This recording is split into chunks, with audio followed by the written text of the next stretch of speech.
sorry man, I'm just goofing around. This is Colin Daniel from riffninja.com. I'm thinking about the lesson I got to give you right now, and I guess it caught me on camera preparing for this thing. Oops, all right. Well, hey, this is just a taste of what I like to do. I've spent my life teaching. If you really want to play, you should come to my site and learn how to rip up the guitar a bit more. You'll get better for sure. This is an insight into the chords used in Purple Haze.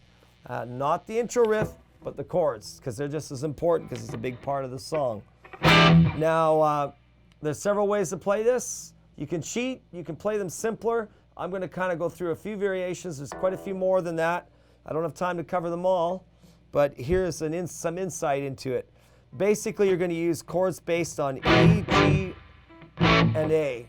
It's an E major, but then you add your pinky to it and you kink bar. This is, by the way, the easier way to play it because I got a more awkward way and I'll show you in a minute. But this becomes an E augmented ninth, or some people call it an E sharp ninth. Augmented, sharp mean the same thing. So it comes from an E major, and then you use your pinky and you kink bar the second and first string, and that becomes the E augmented ninth. You have two more chords that you're concerned with, G major and A major. Now you can take this F major chord and move it to G and A, so now you got E, now G major, and A major. You could also play open G major and open A major, but you could cheat, you could play it like with the E augmented ninth like this, and then power chord the G and the A. There's one other chord that's really cool that works, and I call this the Jimi chord. Any of you guys that are a little more advanced, you may have seen this chord. It's the ninth chord. It's used in blues a lot.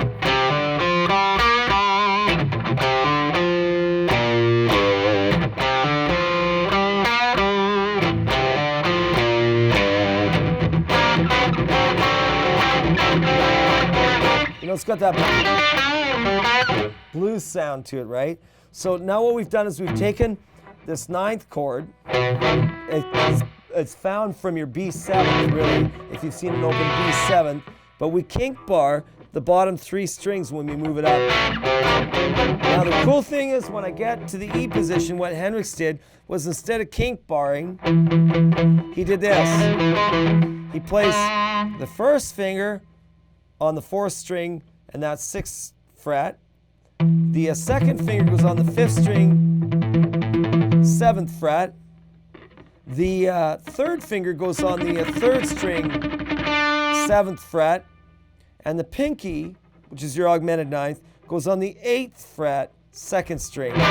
You play all 6 strings, and this becomes an E sharp ninth or E augmented ninth. You'll find the change hard going from the E to a G like this or a G like this, but that's what's required. Here's a little trick to get around it.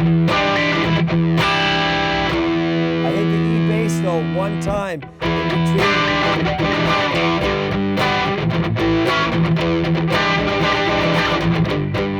Especially to get back to my E. I use the E bass note so I have time to lay down the chord. Watch. I'll do it real slow.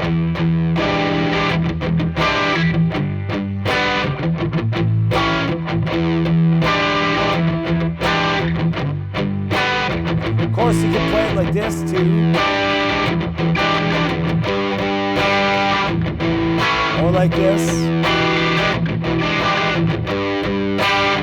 Very similar sounding.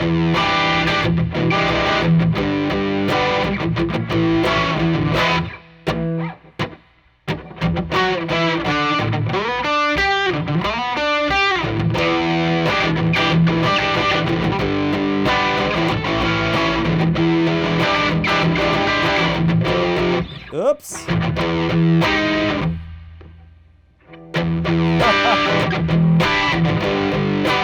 Murphy's Law. Either way, you can see it works real good. It sounds like Purple Haze. Yep, it's the chord. I call this the Jimi Hendrix chord right here. It's used a lot in his songs. He uses it in different ways. Lots of other people have used it after him. Have fun. Good luck. And if you really want to learn something, come on to the Riff Ninja site and we'll fix you up and we'll get you playing the guitar. This is Colin Daniel. Peace out for now. Keep playing, man. Keep trucking. Good luck. We'll see you later.